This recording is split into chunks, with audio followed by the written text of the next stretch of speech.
This is what I'm doing is felting, and I have the roving, and the roving has come from different sources. So part of this roving was actually donated. I did have to make a small purchase with it, and the rest I ordered from different various sources.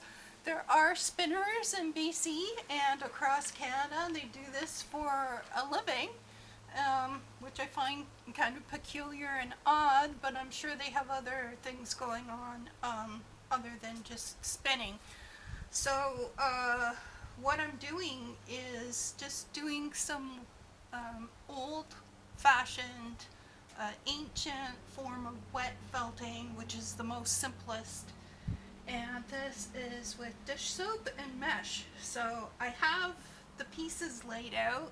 You actually have to pull apart the roving.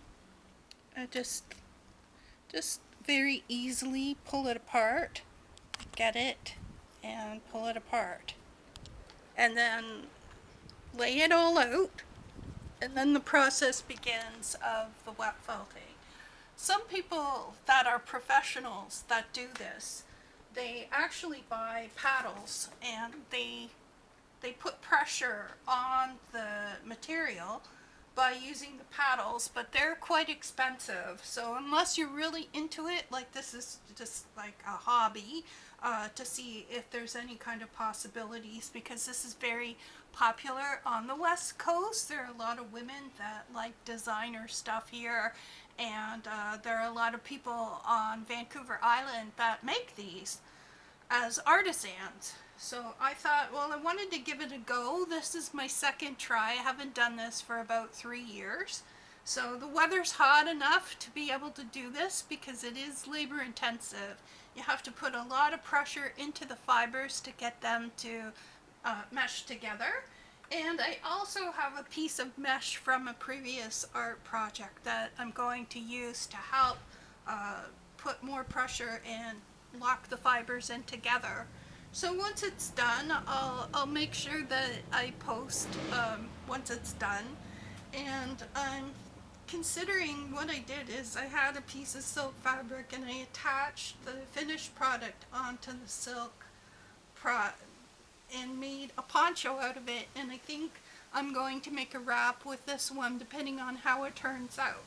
So I picked the colors intentionally of the ocean, and I think they're quite beautiful. So I tend to like green, aqua, blues more than other colors. So I'm kind of sticking with that with my color palette because it represents the ocean in BC.